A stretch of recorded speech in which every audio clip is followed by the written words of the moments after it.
Hello and welcome again to Really with Tom and Dave and our continuing discussion and conversation with the very great and wonderful George Knapp, who I'm delighted to know and have with us today. And Tom?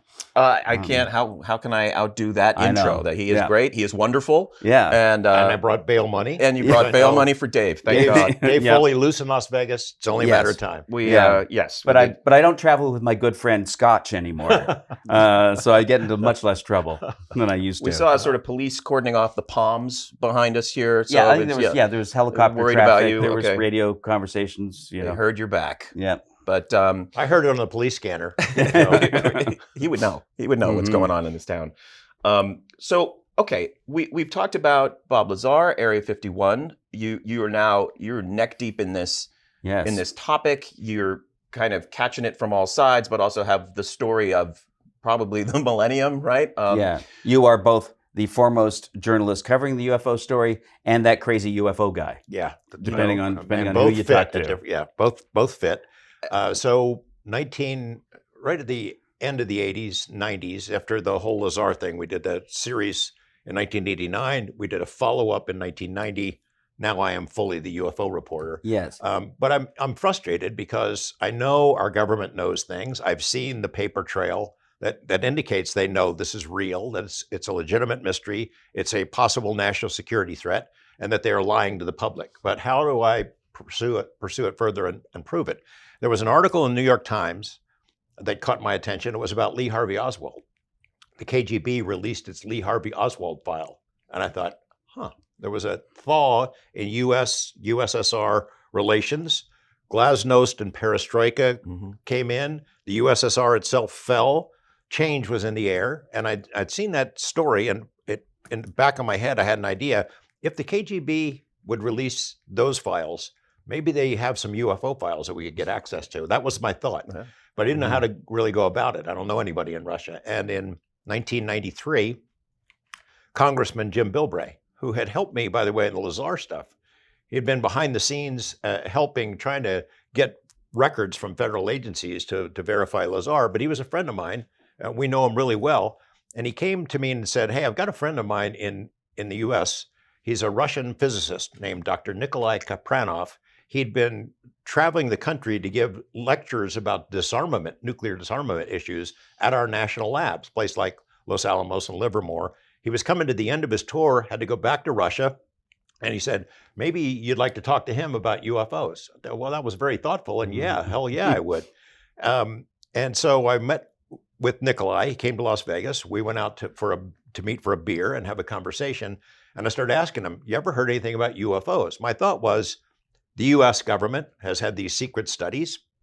It is a matter of national security. Maybe the Russians have done their own studies. And maybe I could learn more from the Russians about what our government knows than we'll ever learn from our government itself. That was the idea.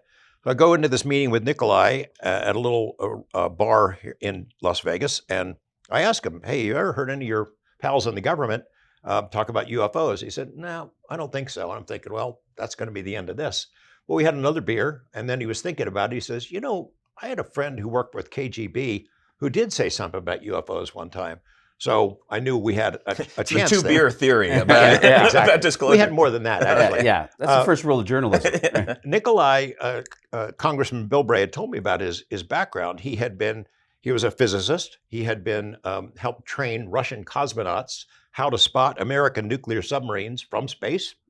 He was at that time the national security advisor to Boris Yeltsin, who was in charge. Wow. He had been a national security advisor to the Russian parliament. This is a guy who was dialed in. He's an insider. So when he told me, I don't know, I don't think I knew anybody, I was really disappointed. And then he said, well, I might know somebody.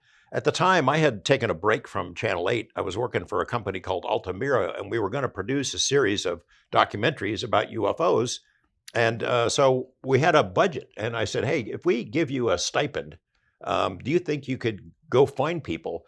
And the directions were this: people who are in a position to know, but have never spoken to media before.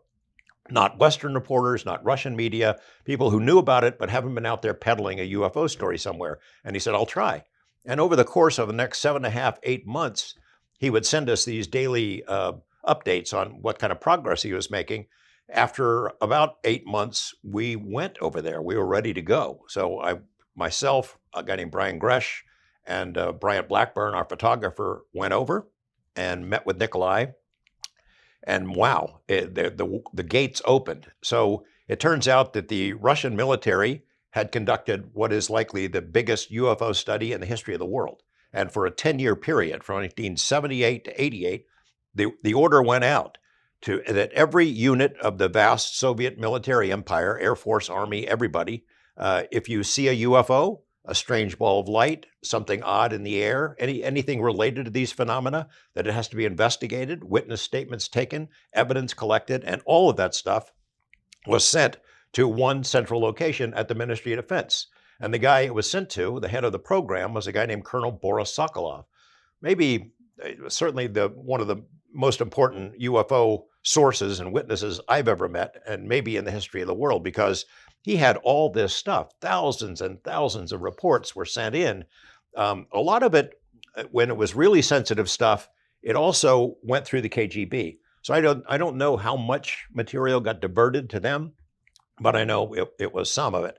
But still, it was a treasure trove of information. And so he's one of the first guys that Nikolai introduced us to in our trip to Russia. We were there for 10 days.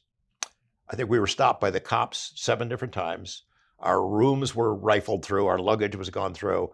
It was a really exciting time, regardless of UFO matters, because on the day we arrived, Boris Yeltsin seized control of the broadcast airwaves. On the day we left, their parliament was surrounded by mobs. Every single day we were there were these giant demonstrations in Red Square. Pro-democracy people on one side, pro-Soviet people, communist people on the other. Climbed on the tank at one point, didn't he? Yeah, climbed on the tanks, and there were tanks and armored vehicles rolling through the streets. I mean, it was a tense time. Here's the Russians trying to embrace democracy, trying to embrace capitalism, and they're having some growing pains along the way, because there are a lot of Russians who liked it the other way it was, the strong paternal government that takes care of them when they were a massive superpower and not broken up into individual republics. So it was a fascinating time. Yeah. And there we were in the middle of it, trying to ferret out UFO secrets. So Sokolov is the first guy that we talked to, and he welcomed us into his home. He was retired at that point. And I started asking him about this study, and he opened up on camera.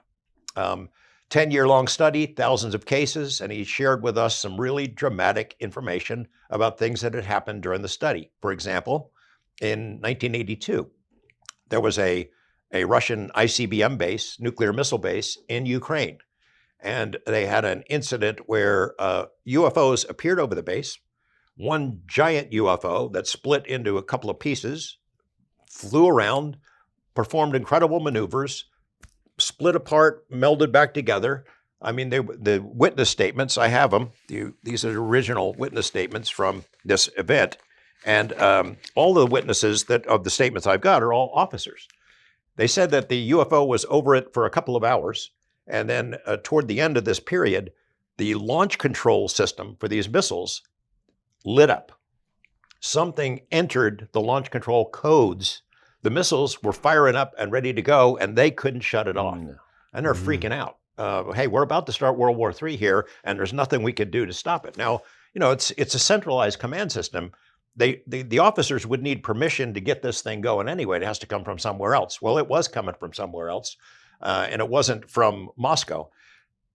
Colonel Sokolov says they sent the way the incident happened, after this thing looks like these missiles are going to launch, the UFO goes poof, goes away, the system goes back to normal, and they're all relieved that the world hadn't been turned into a burning cinder. Sokolov sends his team in. They take all this stuff apart, the machines, trying to figure out why it happened. It had never happened before. As far as I know, it hasn't happened since. They couldn't find any mechanical or electronic flaw. They concluded, according to the colonel, that this was a message from the UFOs that, look, these are your most powerful weapons, but we're not all that impressed. We can control them anytime we want. This is so insane. I'm sorry, but let's go. He is how high is he? He's a colonel, but he's the head of this 10-year-long study. Head of this study in the Ministry of Defense. In the Ministry of Defense, officially, as yes, he's retired, but he's confirming these incidents. These nuclear site events that have happened all around the United States. Which is, I was saying, like that one is particularly, it's kind of like a mirror image of what happened at Malmstrom Yes. with Robert Salas, where as opposed to putting it into launch, They were disabled. so that if there was a Soviet launch, there was nothing they could do at Malmstrom. Right. In the 1970s, we had a similar series of events. 5 of our nuclear bases along the U.S.-Canadian border. It could have been the Canadians, I think, doing this stuff. Yeah. 5 of our bases along the U.S.-Canadian border, the Northern Tier cases they called it, were visited by UFOs, one right after another. And, the witnesses would see them. The security people were alerted. They would scramble jets in a couple of cases, and helicopters could never catch these things, couldn't figure out who they were, but the missiles were taken offline. If we had gone to war, we would not have had these missiles to use. So it's a very serious matter. Yeah. If you think UFOs are not a national security matter, that pretty much makes the case. Yeah. So in Russia, they're turned on. They're turned on. Here, they're turned off. Right. And it seems like Are the they message pro-Russian? is the What's same. the whose side are they on? That's a good question. So, he told me about that incident, then about some other things. He said, he had thousands of cases. Why were you doing this study? Was it just for scientific knowledge, curiosity? He said, no, we had a very practical reason for launching it. We knew that these UFOs can do things that we can't do and that you can't do. And we figured that if we could figure out how they fly, what their propulsion is, that we would have an advantage over you in stealth, that it could be there and invisible to radar and do all kinds of things. So they were trying to do what we have done over the years, is figure out the technology and see if you can duplicate it. So that in the course of that 10-year study, he said there were 40 different incidents where Russian warplanes were sent after the UFOs. And in 30s, there were 40 where the Russian jets were scrambled and went after UFOs around the Moscow area and other places.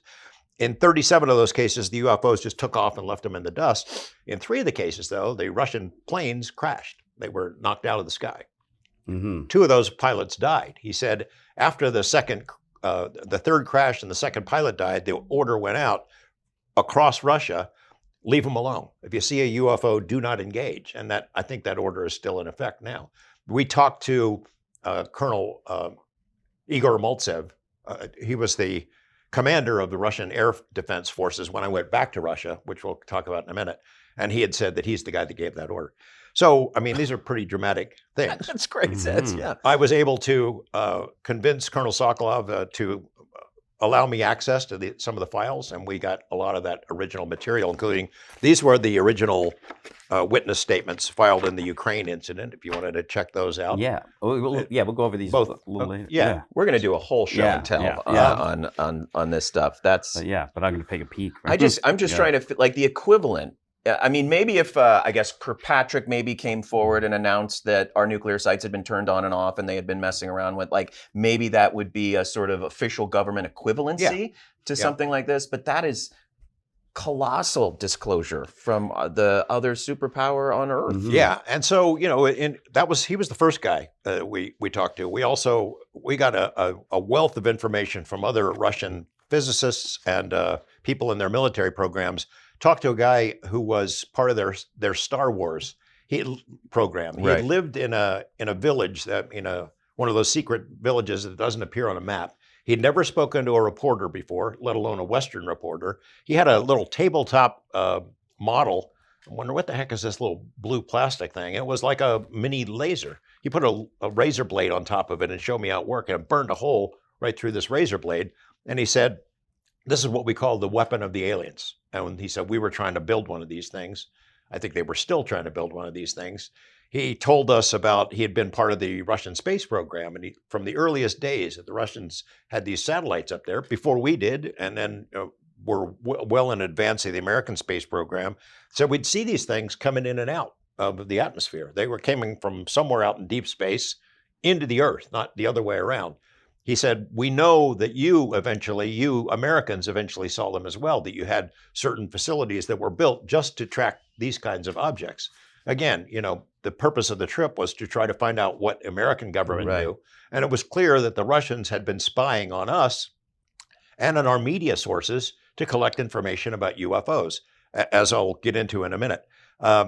So then we met this guy, a scientist, who had been the protege to the Korolev, the father of the Russian rocket program, space program. Korolev had been called in by Joseph Stalin in the 1940s, in the late 40s, to ask about Roswell. And he said, Stalin assigned him, figure out what this was out there, because they had spies all around Roswell. Of course they would. It was the only atomic bomb wing in the world. Yeah. And so the most important military base in the world at that time. At the time. So yeah, they had a lot of assets on the ground in that area, and they heard about the crash and the hubbub about the crash that had been in the newspapers. So Stalin assigned Korolev to figure out what it was. Korolev comes back in a couple of days, collects information from Russian intelligence, and says, well, it doesn't appear that it was an American craft, and we know it wasn't ours. It's from somewhere else. And that Stalin told him, yep, that's what we concluded as well. I get this from Korolev's protege, this physicist who had taught at Moscow Institute of Aviation, I guess it is. And we met some other scientists who had studied what we would call landing site trace cases. So places where UFOs are seen by witnesses, they land, they leave impressions in the ground, they burn soil, they radiation, things of that sort. There was a guy named Simikov who was a government scientist, a biologist. His specialty was digging into the soil for microorganisms at these landing sites. So he found that in time, he could figure out what the craft looked like that set down, at least the bottom of the craft, by finding where microorganisms did not exist, because they would, for some reason, they would leave the soil. They would no longer be in the soil where these things sat down. So I had these elaborate patterns of what the bottom of the craft looked like. Wow. And he had some of these little pieces of the material that they found in the soil, these perfect little round, opaque, circular things, looked like they're made out of glass, little glass balls. And he gave me some. He called them cosmic sperm. And he gave me about half the world's known supply of cosmic sperm that I brought back to be tested, which we'll get into later. That would be a first for our podcast. Yeah, for sure. I'm curious, does that have anything to do, just sort of like slightly off topic, to the Avi Loeb spherules that he was finding on the bottom of the ocean? Kind of look like it, but no, those are metallic, and these look like they're clear glass. May I just ask a question about, so just to confirm, Russian intelligence was spying on the U.S. military sites, of course, makes sense. But in so doing, we're finding out more about our UFO program than any U.S. disclosure was happening to the American public. The Russians knew a lot more about what our government knows than the government has told us. And there's a pretty considered effort to depict Roswell as this crazy hick town with some kitschy museums, and that no one should really think too seriously about. And as people do forget about the fact that, this was the only place on Earth where nuclear weapons existed. Yeah, and the flying saucer story didn't come from saucer nuts. It came from the U.S. military. They put out that release. It said, we got a flying saucer. We got a flying disc. Was there a catalyst? Like 1978, you said that 10-year study began. Was there any catalyst event? Yes. There was an incident over Petrozavodsk. So that's one of their main missile sites and spaceports where they send stuff up. And something appeared in the sky. They later explained it away. They tried to explain it away as a missile test that went awry. But behind the scenes, the Ministry of Defense, which knows about all their missile tests, knew it was something else. And that's what started the study. And it went on for 10 full years, like I said. And I got several hundred pages of that material and was able to bring it back. There was a second study that came after that one called Thread 3. And this one was really much more definitive about the nature of the threat, that this is from somewhere else. And we know it, and the Americans know it, and they were trying to analyze how to duplicate the technology. So Thread 3, we brought back some of that material as well, and I met the guy who was in charge of that at the time. And he wouldn't go on camera, though. It was a cool scene, like out of a movie. I met him at a dark alleyway, and he's got a trench coat and a hat pulled down and sunglasses and a briefcase, and I got this material and brought it back. And you're saying, what has happened to my life here? And I'm like, this is getting pretty crazy. Well, it was kind of hairy. We were pulled over a bunch of times. There were people going through our stuff in the hotels when we were out during the day, and we were obviously under some kind of observation, but. We had to pay our way out of an arrest one time, one of those incidents. Like bribes? Bribes. Yeah. Well, paying tickets kind of on the spot. So it was just really exciting with all the tumultuous activity in the streets. But also we were getting this amazing material.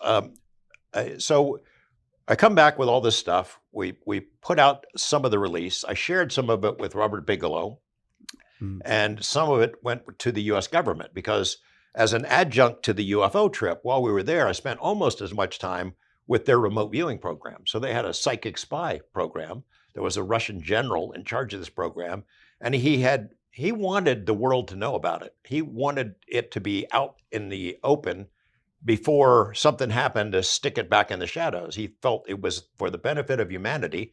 And so he introduced me to his remote viewers, and he had recruited them like housewives, women that he would see in a supermarket, because he wanted to demonstrate that the psychic spy remote viewing type technology or protocols could be taught to anyone.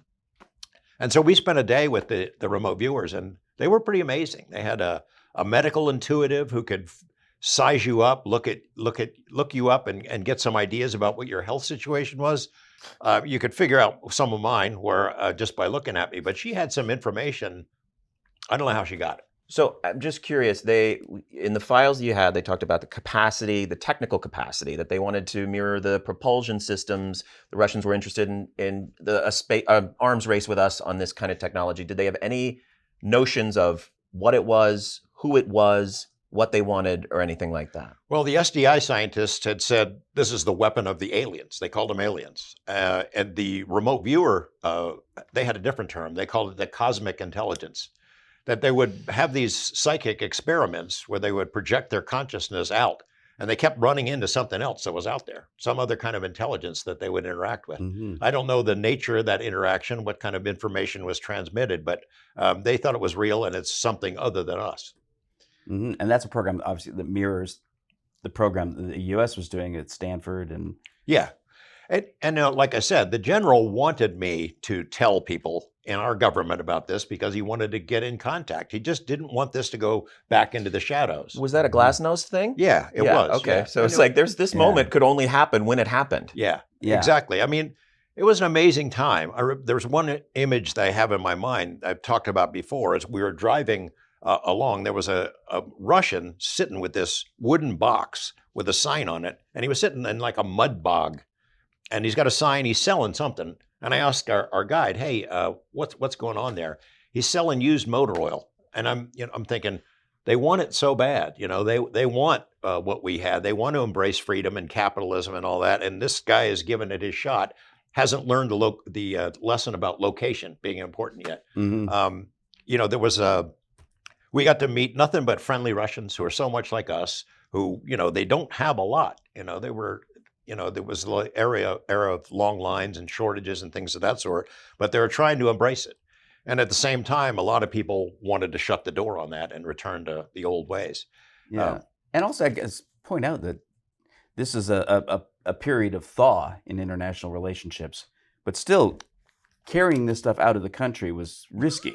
Yeah. Right? They weren't going to let you just wander out with this stuff. You were taking a risk and taking this stuff away. At least the documents I had, I don't know if this is standard now, but the documents that I was able to obtain, they had a classification stamp on the top page on these documents. And after that, nothing, so if you separated the top pages from the rest of it, it's just doesn't count.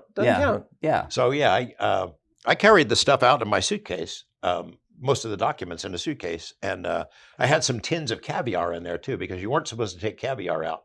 That was kind of like a little diversion. Yeah. You're learning the lessons they well caught of the me with craft. it, going through one of the checkpoints, caviar, not allowed. Let me take it anyway. And didn't even look at the documents. But I carried out the other pages in another way. And if I'd been caught, I'd still be there. Did you ever get a call from a colonel friend who was like, George, did you happen to, was there anything left in your books or anything? Was there ever blowback from the documents? Not from the Russians. My Russian friends got some blowback for sure, because when I came back, I wrote an article about it. I did a public presentation or two and shared some of the information. Some of the information I gave to the government because the Russian general had asked me to do that. And I felt it was necessary. It was a good thing to do anyway, which was very helpful to me further down the road because it gave me an in with some other players that in this mystery and established a bonds of trust. But for the Russians who had helped us after their names are made public, they were they were worried what was going to happen. Nikolai, who had been my friend for a couple of years at this point, had said, look, if this had happened 5 years ago, we'd all be in prison. If it had happened 10 years earlier, we would have been shot, because the pro-communist newspapers came after him. Once it filtered back to Russia that I had made these statements and identified some of the witnesses, they were attacked. And then the stories started changing. Suddenly Sokolov became a ufologist, not a colonel. And there was a spin put on what he had said. Oh, no, we never saw any evidence of aliens or UFOs. It was really my hobby. 96, I go back, and everything had changed. And the people who had talked to us before would not talk to us again, including Nikolai, who was a friend of mine. They were scared, and rightfully so, because by that point, what we now know as the Putin folks, like the former KGB guys, had taken control. Yeah. The mob, organized crime, had seized control of a lot of their industries. Putin was on the rise. Was Yeltsin out yet? Yeltsin was out by then, yeah. So, it looked like, and now we know Russia had gone back to the Russia that we used to know. Oligarchs. When you must have gotten used to this, like, oh, I'll tell you this story, blah, blah, blah, and then the silent treatment. I mean, are you saying like, oh, here we go again, or was this one particularly shocking to you? It was surprising and disheartening too, because I liked those people. I liked them, and I was sad to see what was happening to their country. That the dark forces of darkness taken over again. Right. So I went back in '96 at the request of a documentary crew from Discovery in London. They wanted to retrace my steps. In between, by the way, ABC News had come to me. They heard about the nuclear missile incident and the files, said, hey, we'd like to have you go back and you can come with us. Let us do some preliminary work. Can you give us your contact information? I said, okay, all right. And they went over there and did a whole series on it and forgot where they got it from. They just pretended like they discovered this on their own. CBS also expressed an interest. I think it was 48 hours. And their first stop was the Ministry of Defense, which told them we never had a secret UFO program. Ugh. And that was enough for them. They quit. But this Discovery crew from the BBC wanted to go. I went with them. And we ran into roadblocks immediately. The people who had all talked to us before would not go back on camera again. So we came up with some other things to do. We got that General Maltsev, not Colonel, General Maltsev. He did go on camera with us and talked about UFOs over Moscow and how they issued the order to leave them alone. And then we took a side trip to Vladivostok, which is like the Wild West. I mean, it's 10 time zones, 9 or 10 time zones. We flew out of a blinding snowstorm. Like, it should not be allowed. It cannot possibly, you can't have a plane flying in this storm. It's the same storm, by the way, that same system knocked the plane of Ron Brown, our Commerce Secretary, killed him. Oh, same storm. Oh my God. So we flew to Vladivostok. It was a great cultural experience without the UFO stuff, because, I remember them, it's like a scene out of a bus traveling through Central America, everything except for the chickens and chicken coops, people smoking and drinking and belching and farting. And it was just a crazy time. The Russian stewardesses, flight attendants, they brought us chicken and red wine for dinner. And then 9 hours later, we're still on this flight, and they bring us chicken and red wine, or the other colored wine, for breakfast. We go to Vladivostok, which was Wild West. And we go to this hotel. It's like a bunker. They have armed security in there. It's so far from Moscow, it might as well be another country. Yeah. It was a seaport, a Navy port, a fishing port, a mining, rough, tumble town. And if you wanted to go into town to look around, they said we'd have to send our armed security with you. We go to Vladivostok in order to travel to an even nicer garden spot called Downogorsk, get in this old helicopter that they assured us Mikhail Gorbachev had flown in. Looked like it shouldn't have been able to fly. Yeah, 150 years ago. Yeah. We fly at treetop level again through these storms, thought I was going to die, to Downogorsk, which is this lovely little spot right next to North Korea and Red China, out in the middle of nowhere. Very rustic sort of a town, but it had been the site of an incident in the 80s. It was sort of the Russian Roswell. There was a place called Hill 611, where an object had been flying over the town, Downogorsk, and then blew up and crashed and the remnants, the metallic pieces, were all over this hill. So there was a scientist named Dr. Djilny, who was with their National Academy of Sciences. He happened to live there, had a very basic lab, and he had made the trip up there to collect these samples of materials, strange metals, and with strange metallic webbing kind of a thing, and rare combinations, rare earth elements, a lot of really strange, weird stuff. And he said, for days after this thing crashed in the hill, these other things appeared in the sky, orbs, saucers, shining lights down as if they were looking for this thing, where this thing had crashed. He collected all these samples, sent it to the government, sent it to their national academies, never got any of it back, but he thought that was really exotic materials of unknown origin. It was like a UFO. And he gave me some samples of not the metallic stuff, but the rocks and trees had all burned. And he gave me some of those samples, and the rocks had been made magnetic after whatever it was that. Oh God. So those are some of the samples I brought back. I gave some of these to the Atomic Testing Museum. They had a little exhibit for a while here in Las Vegas, and showed some of it, including the little spheres that we brought back from the landing site, the cosmic sperm. The cosmic sperm. And never miss an opportunity to say cosmic sperm. No, never. I did some tests when I brought back the cosmic sperm to see if they were in fact organic. I sent them to a guy named Dr. Jack Kasher at University of Nebraska. He said no, and they were not organic. They weren't seeds of any kind. They looked like glass. I gave some to Dr. Harry Fechter, who looked at them under an electronic microscope, and it was clear they were manufactured. Why they were manufactured, these tiny, perfect little spheres, orangish in color. Why they were in the dirt at 2 different UFO landing sites, don't know. Never did figure out what these things were, but I also gave some to a fledgling organization called NIDS, the National Institute for Discovery Science. That had been set up.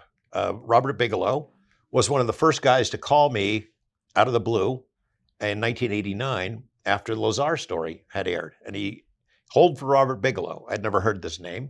And okay, I'm holding. Hey, that was really good. That was good stuff. I'd like to help you, give you some support to continue your work. I said, financial? Yeah, I can't do that. I'm working for the TV station, but I appreciate the offer. And then he wanted to meet Bob Lazar. I said, well, I'll see. He's pretty private. We'll see how it works. Bigelow is not a man who is very patient. So I guess he hired some private detectives to track down Lazar, and they arranged to meet. And so I went and met with them, and we became friends, got to know each other. And that proved incredibly fortuitous later. So when I came back from Russia with this material, I got it translated. May I ask, was there any biological stuff at this crash site, this hill, or it was these materials? All metallic, yeah. So when I had come back from the first trip, I told Bigelow about it, and eventually gave him some of this that was later incorporated into the OSAP program, which I'm jumping way ahead. We'll talk about that. Yeah, it all flows together, yeah. But it was helpful to me that I had done that. So let's see, we're trying to figure out what all this material is. Bigelow creates NIDS, started in 95, it actually got going in 96. They invited me to be the first speaker at the first meeting of their science advisory board, and I made a presentation about the Russian stuff. Now I'm looking at this room, it's an incredible group of people gathered around this table. Dr. Edgar Mitchell, 6th man to walk on the moon. Senator Harrison Schmitt, the last man to walk on the moon. Jacques Vallée, Dr. Kit Green, Dr. Hal Puthoff. An amazing, astonishing group of big brainiac people who had agreed to put their reputations and their careers on the line in order to dig into strange phenomena. Bigelow had tried to give support to UFO organizations. He had provided money to individual researchers so they can do their work. They, not a lot of money in this field, despite what people think. And he had tried to give it to MUFON and the other 2 major UFO organizations $1 million and said, look, all you got to do is get along. And of course they couldn't. So he gave up and created his own organization, NIDS, National Institute for Discovery Science, gathered this amazing science advisory board, put together some other people. Colonel John Alexander was there. Eric Davis was eventually hired. Colin Kelleher was hired. And they would be like a rapid response team. You have a UFO flap somewhere or an outbreak of cattle mutilations. They'd throw them, get them on a jet, boom, go there and investigate, boots on the ground. What was Bigelow's, just briefly, what was his background? I mean, I was to learn, he was a billionaire, but he had kept very private. All of his holdings were private. He didn't have any public filings. in He owned Nevada, every- he wasn't some he had known the- sort of... No, Okay. he had budget suites. He owned a lot of land. He owned more hotel rooms in Las Vegas than the MGM had.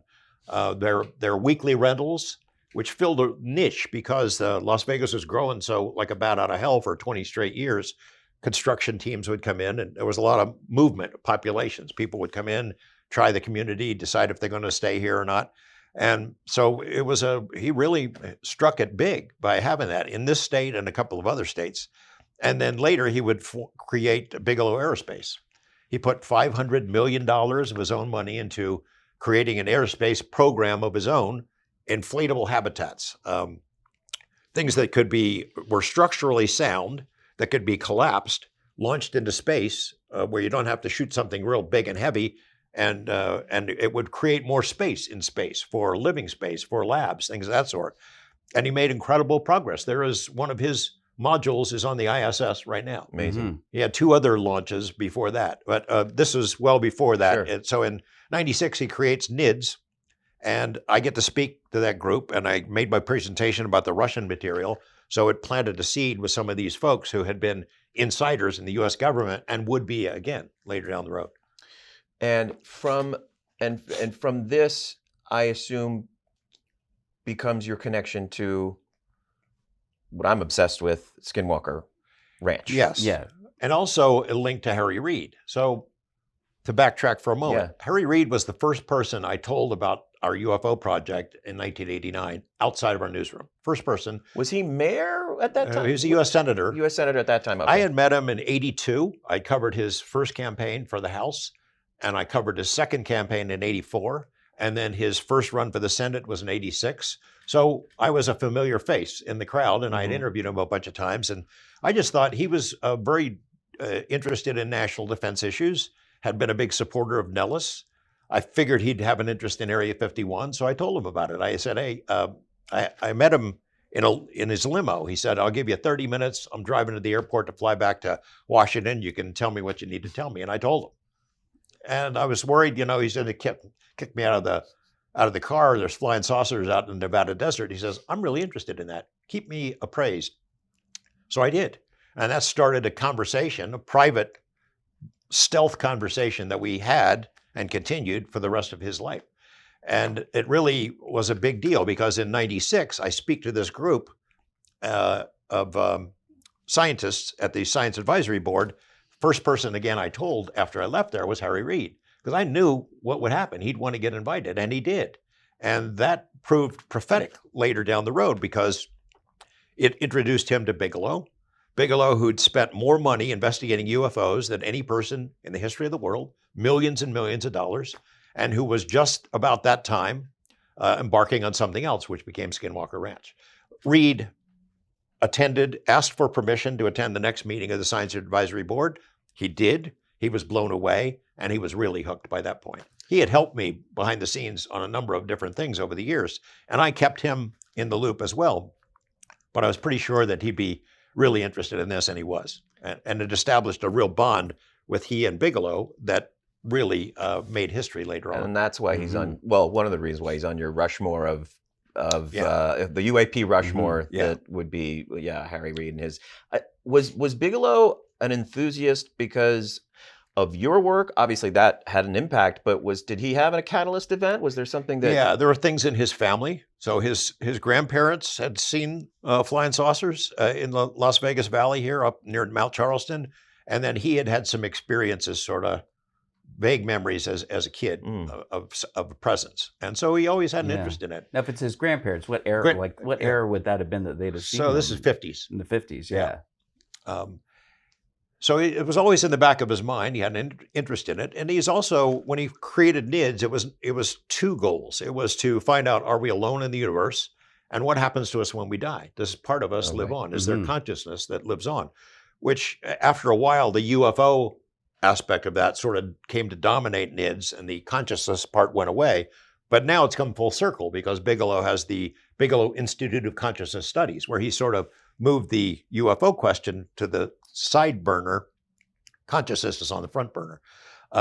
So Bigelow and Reed got together. That same year, 96, is when Bigelow hears about this haunted ranch in Utah. It's an area where in the Uinta Basin has been a hotbed of UFO activity for as long as humans have been there. Native Americans, the Mormon settlers, maybe the Franciscan priests who came through in the 1770s had seen strange things in the sky. There was a book in the 1970s by Dr. Frank Salisbury, who was at the University of Utah or Utah State, about the Uinta Basin. He called it the Utah UFO Display. And he had these files that had been collected by a guy named Junior Hicks, a local science teacher in the Uinta Basin, who had educated generations of kids.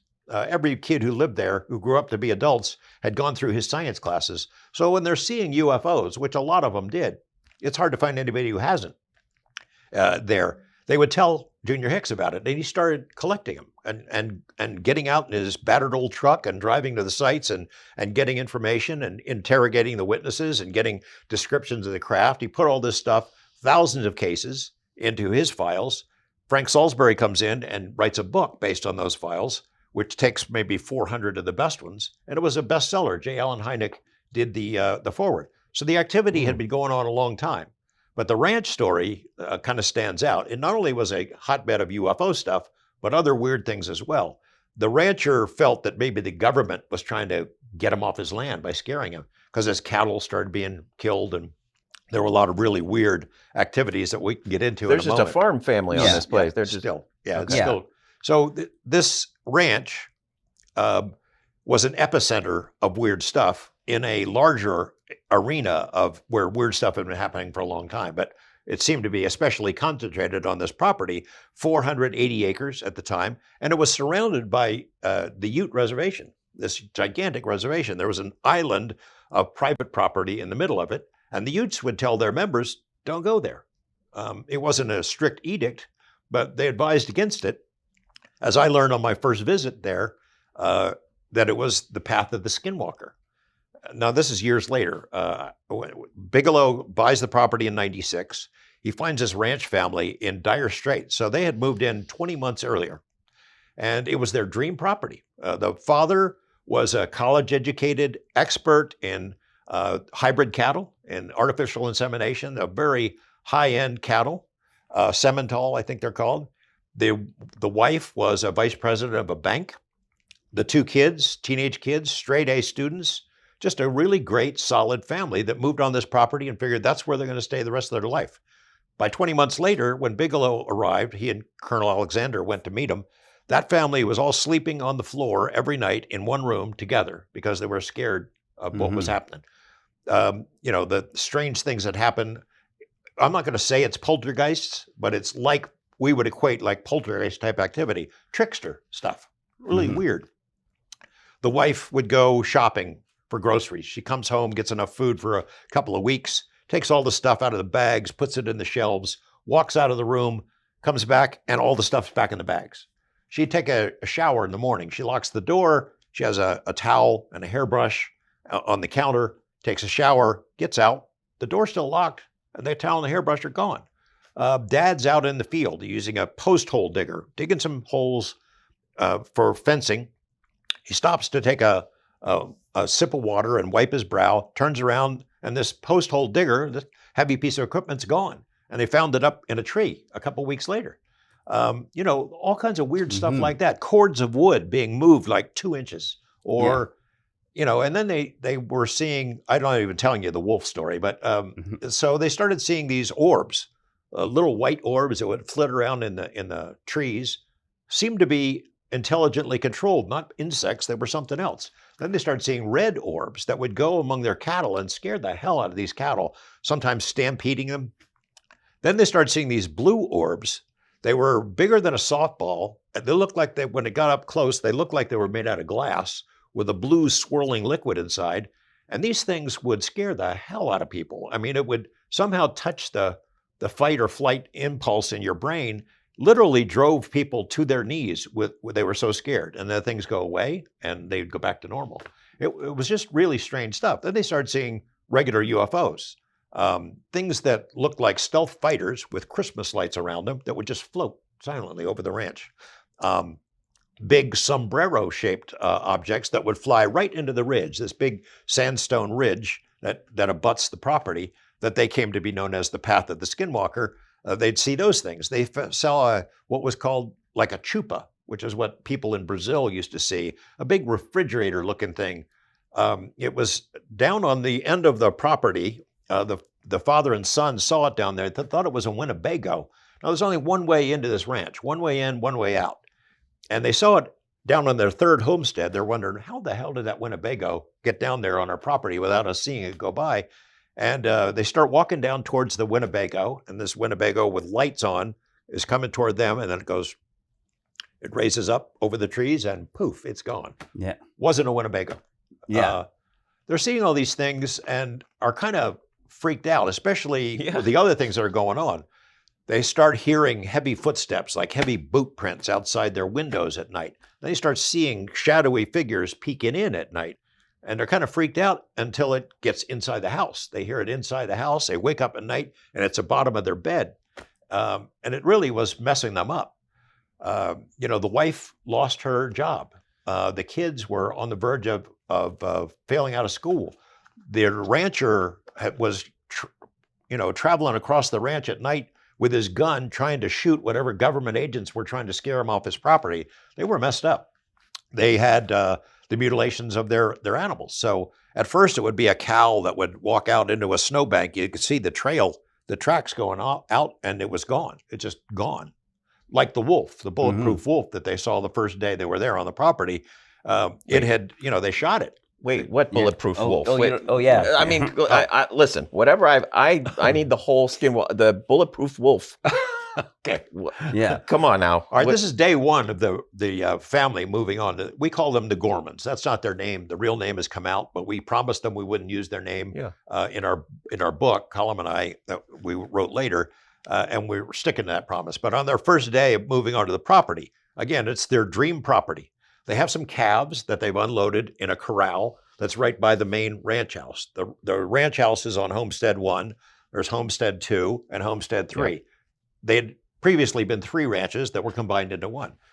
Homestead 1 is where the house is and the corral. So they have these calves in the corral. They're unloading stuff. The rancher, his dad, the kids, the wife. They see an animal of some sort out across the pasture by this brush line. And it's big. It looks like a dog. They're thinking, wow, that's a really big dog. And then as it gets closer, it starts meandering toward them. They can see it's a wolf. This is the largest wolf they've ever seen. I mean, eventually when it gets closer, they figure the back of that wolf came up to the middle of the rancher's chest. It starts coming towards them. And they figured, this has got to be somebody's pet wolf. Yeah. Because it's docile. It's got its head down. It walked among the family, and they remember it had rained that day. And it was the smell of a wet dog, that smell. Mm-hmm. The wolf is around them. They're, wow, this is amazing. Somebody's pet wolf is floating around here. And then one of these calves, most of the calves were backed up against the corral, scared. One of them made the mistake of sticking its snout out through the bars, and this wolf leaps and grabs it. Leaps high in the air, grabs this thing, chomps down on its snout, and starts trying to pull it out of the corral. The rancher jumps into action. I think it's an axe handle or a baseball bat. He grabs it and starts beating this thing on the back. It doesn't flinch. It doesn't make a sound. He's beating it, and it's not making any difference at all. His son goes to his truck. He's got a .357, powerful handgun in the glove box, and he brings it over to Dad, and Dad fires a couple rounds right into this beast. It doesn't faze it at all. It's not bleeding. It's not making a noise. The father comes with the .30-06, a hunting rifle, and he pops 2 more shots into it. The last shot went right in the chest and blew a chunk of fur and flesh off this thing, and it falls on the ground. And that's when the wolf let go of the calf and starts ambling away. Not in distress, not making any noise. It's been shot 5 times. It starts heading back toward the brush area where it had come from. The rancher and his son are looking at each other. We can't let this wounded wolf go roaming around on the property. They grabbed another hunting rifle and went after it. And they go through the brush, and it's not hard to track it because I'm not going after that this thing. wolf is gigantic, and it's leaving tracks in the mud that are 2 inches deep. They follow it through the brush, and it goes out. The tracks lead into this clearing over by a stream on one side of the property, and their tracks go right out in the middle of this clearing, and then they stopped. Like it's gone, poof, gone. They go back to wonder, what the hell are we going to say to the rest of the family on this? This is day one. Day one. They go back to the rest of the family. I don't know what we're going to do. We just kind of have to move on. They found this piece of flesh that had fallen off of the fur, and it smelled like rotten meat. Now, what the hell do you make of that? A bulletproof wolf that smells like rotten meat. Right, yeah. They tried to just put it out of their heads, and then the poltergeist stuff started happening, then the shadowy figures, then the orbs, then the saucers and other UFO craft, and then something started, carving up their cattle. Yeah. Killed a bunch of their cats, carved up a bunch of cattle. Some were really dramatic incidents. Yeah. Along with these trickster things. So they had lost. I also think we should point out for people that maybe have never been to a farm, that when a cow gets killed, we're talking about something worth about $1,500. Yeah. It's a Their major livelihood, yeah. So doing this, whoever did this, if it was a person, is committing a major felony. And if they could have caught a person doing it, he would have been in big trouble. You could hope he gets arrested, and it wouldn't be worse than that. But they lost, I think, 14 head of cattle in this short period of time. After these losses, they have these 4 big bulls, 2,000-pound monster behemoths, very expensive animals. They had them all in the corral. The rancher and his wife are driving to town for a quick trip. They're going to come back. And they said to each other, it feels like they're under surveillance, by the way. They feel like somebody's watching them the whole time. But they said to each other, man, if something happens to one of these bulls, we'll go under. That'll be it. They come back half hour, 45 minutes later, all 4 of the bulls are gone. And they're freaking out. Where the hell did they go? I mean, there's nobody else on that property. There's only one way in, one way out. Where did these bulls go? He jumps out looking around. In this corral, there's this old white trailer, and they use it to store tools and stuff. It has one door, and the door is secured by heavy metal, heavy wire. That's still on there. The wire's still on there. The door is closed. Rancher's perplexed. He just, on a whim, looks through the grating at the top. There's all 4 bulls inside this trailer. Now, you could not get these bulls in there with forklifts. You'd need a team of 20 cowboys to force them in there if you could. They're all 4 in there, squeezed together, and like in a trance. The rancher yells to his wife, here they are. They're alive. They're alive. Okay. He yells, hey, they're in here. When he makes that sound, the bulls kind of wake up out of this thing, and they start kicking the hell out of the sides. They knocked one of the walls out, and they got back out into the corral. That corral, by the way, had been it's metal. It's metal. It had been magnetized by whatever technology was used to make those bulls get in that trailer. So a lot of really weird stuff was happening, and it seemed like it was an intelligence that was messing with them on purpose, trying to scare them, trying to get them off the property. Weren't quite sure what the agenda was, but it was ongoing. Nothing ever happened the same way. So all this stuff is happening. Bigelow flies into the ranch, meets with the rancher, sees they are in dire straits. He buys it on the spot, buys the property. The rancher took a loss too, by the way, but he talks the rancher into staying on as sort of a foreman. Family wants the hell out of there. Yeah. Mm-hmm. Rancher wants to know what's behind this. So he sticks around for a couple of months when the NIDS guys come in. And so Bigelow took he took the approach of let's go in force. He established a headquarters for his team. They put cameras all over the place. And for the next 7 years, it was sort of a cone of silence over the ranch as he had his guys on the ranch pretty much 24/7 for months and months at a time.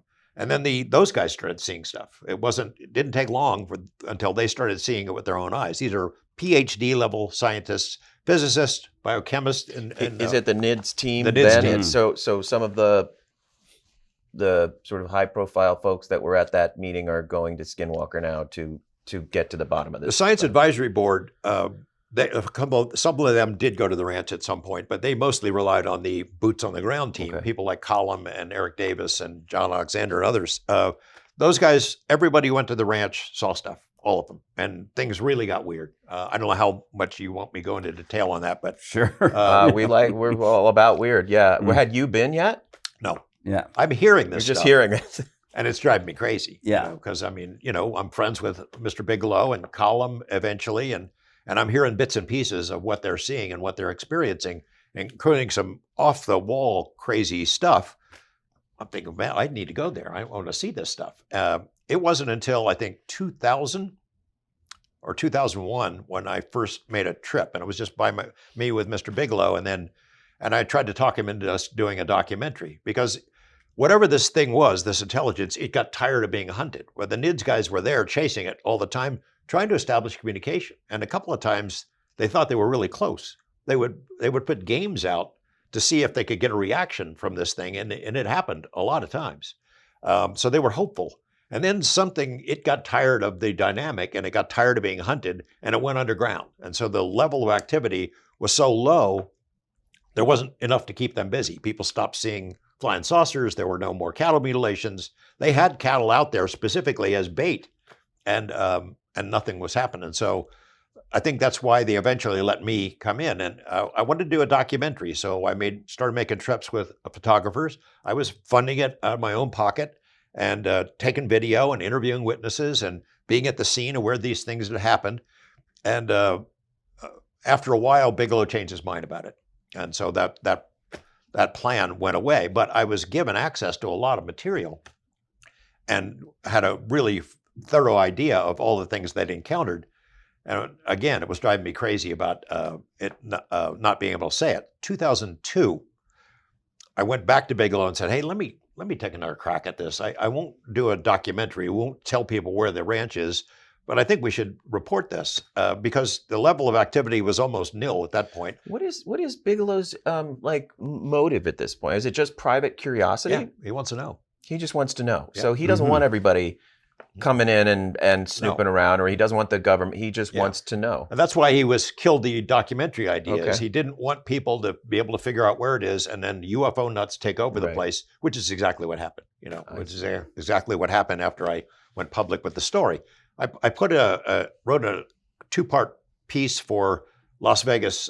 Las Vegas Mercury was the name of the newspaper I was a writer for at the time, and boom, a phenomenon is born. Yeah. Skinwalker Ranch is suddenly on the map. And a lot of the footage you shot back in at that time, a lot of that footage years later wound up in Jeremy Corbell's That's right. Yeah. film Hunt for the Skinwalker. Right. I found a way to use some of that. Still quite a bit of it that hasn't seen the light of day, but we'll find a way to use it at some point. You mentioned the games. I read about that in the Skinwalkers at the Pentagon as well. And they were close. So how would you define it? What was the nature of that exchange when they were leaving games out? For example, they had an experiment with jacks where they would position them on a table because things would move around. While the NIDS guys are there, things move around on their own. So they did an experiment to see, all right, we're going to leave this in a certain array and we're going to see what happens. And they'd come back and it's all been moved around. They had blocks, children's blocks with letters and things like that. They were trying to see if this thing would send a message. And they'd be moved around, but no actual words or communication like that. So they were hopeful for a long time. And after a while, it changed the rules of the game. Nothing ever happened the same way. 146 incidents, something like that I have in one of their early reports. And nothing was ever the same. Something happens in this location. Let's put the cameras over here. Right. Then it moves over there. There were a couple of incidents toward the end of the NIDS era that were sort of definitive. They had these cameras up on telephone poles, wide angle lenses, and they'd record 24 hours a day. And they recorded some really interesting things. They don't have a clear giant flying saucer or anything, but there were some definite anomalies. Something went up the pole and ripped the guts out of this camera. And it just tore it all up. And they had this heavy wiring and it secured the wiring that goes all the way up the pole, and it ripped all that up too. So they realized, hey, wait a second, we got another camera that should have a look at whatever this was. So they go back, they run it back and timed when the camera went out. And the other camera, whatever climbed up there, was invisible. It just ripped it up and it was invisible. Mhm. That seems to be we don't want to be hunted anymore. Did they? But on camera, did they see the wiring being ripped I don't up? think they. Or did they The just, footage that I have seen is not definitive enough. You Yeah. can't tell. It's dark. And but I've got photos of the damage that was done afterward. Yeah. There was a blue little light, a little tiny, almost like a firefly that was detected. But what is that? Is Yeah. it- And I think it's also just pointed that for people, for skeptics, so you have a family who basically were having their livelihoods destroyed. They were not, so they don't have a profit motive in this. They weren't An looking to be anti-profit. celebrities. They've kept their identity secret, Right. requested their identity be kept secret. So obviously not looking for publicity, not looking for fame, not looking for profit. Then you have a man who buys this place and clearly spends all of his own money and also wants to keep it all secret. Right. Isn't looking for fame, isn't looking for notoriety, isn't looking to exploit this for any kind of profit. And doesn't need it. Yeah. So Or want it. Yeah. so there's no ulterior motive to all of these things that are happening being made up.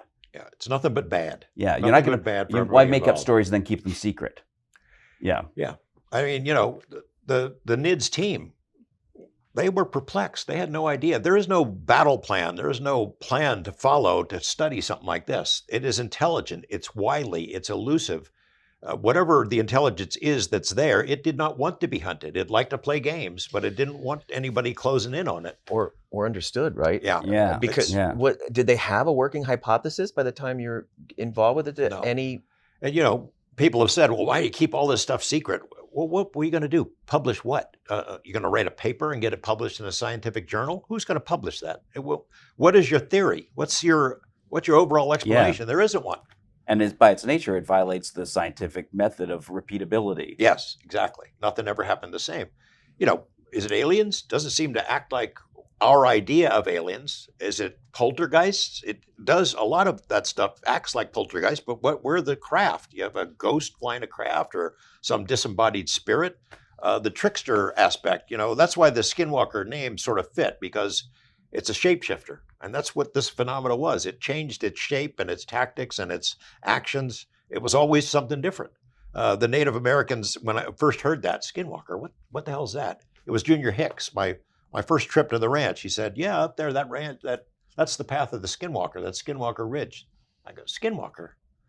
And I started looking into what a Skinwalker was, and it was pretty hard to find it out. You could see oblique references in different kinds of periodicals, but Native Americans wouldn't talk about it. Mhm. I went to a number of different tribes to ask them. No, thanks. They don't want to mention that. They don't want to invoke it. They don't want Mhm. it into their lives. But they took it real seriously. And that's their blanket umbrella explanation for all the weird stuff they had seen down in that area over the decades. Wow. What was your first experience there? I mean, did you have experiences there? No. You didn't Never have did. experiences Never had there. one.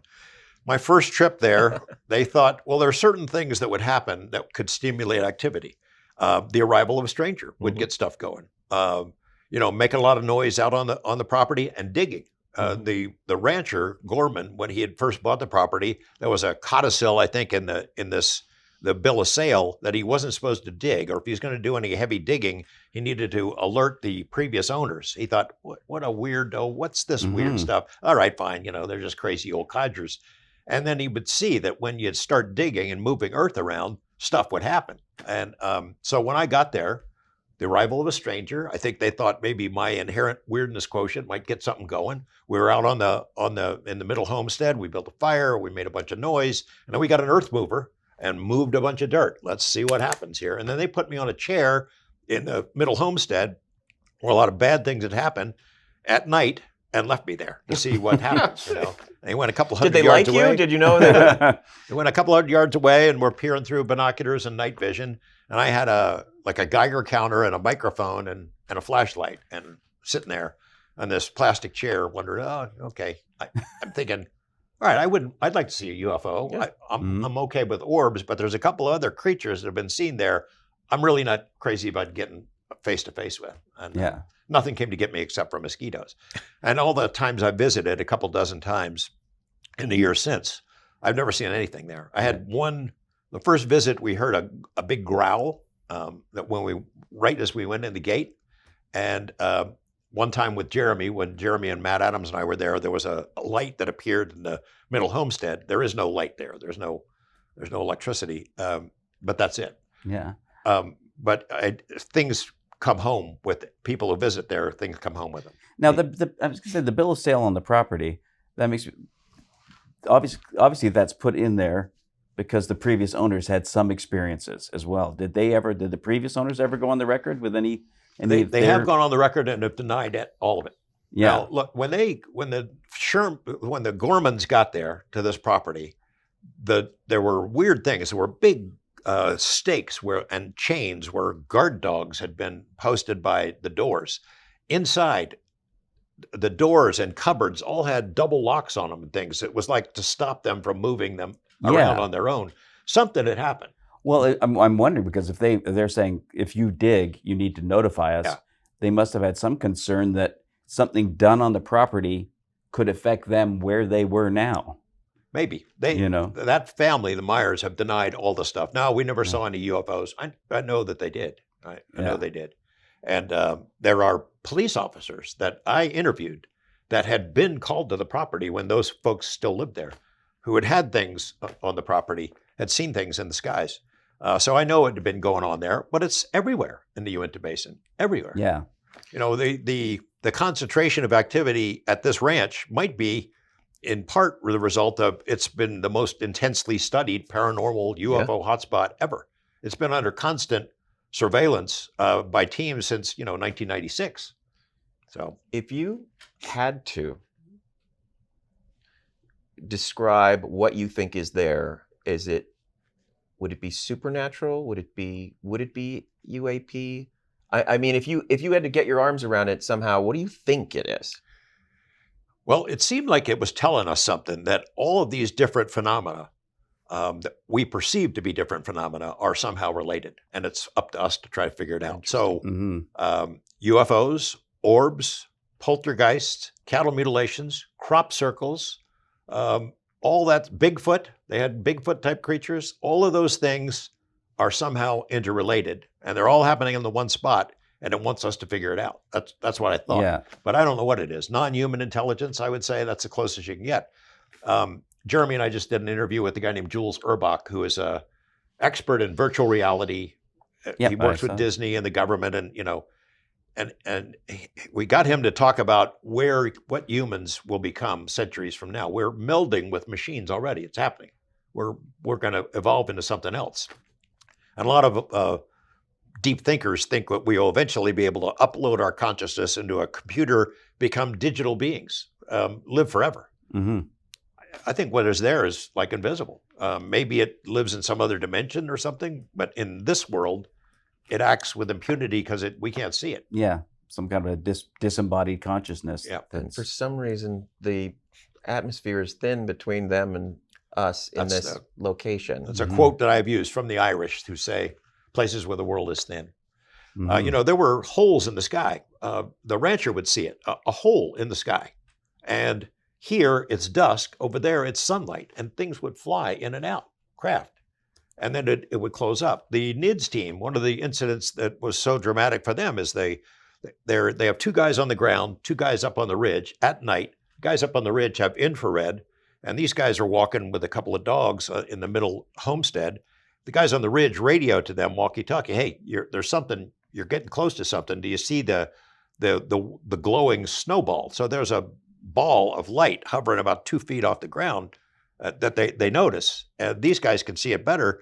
And up top with the infrared, they see this ball growing until it becomes a long tunnel, like 8 feet long. These guys don't see it. They can only see the snowball. Up there, they see this tunnel that forms, and something starts crawling through it. Some creature starts wriggling through it, wriggles all the way to the end of this tunnel and stands up. It's like 8 feet tall, humanoid shape, black features, and it starts going up the hill where these guys are. They're freaking out. They said, we're getting the hell out of here. We're leaving. Yeah. The thing gets out, runs up the hill, and then the tunnel collapses back into a snowball again. It seems like a dimensional tunnel of some sort. Yeah. It's a access point to some other reality. and then down the road, I guess the nexus of all of these bizarre, that seemingly separate and discrete bizarre phenomena becomes the focus of OSAP. Right.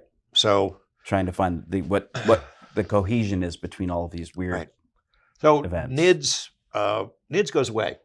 They didn't have enough left to do. Bigelow sort of loses interest. He starts up his Bigelow Aerospace, and that's where his energy and a lot of his money was going. There wasn't enough activity on the ranch to continue the study. He allowed me to write about it because they hoped that maybe by writing about it, other hotspots would come up and they could go investigate those. And they did, by the way.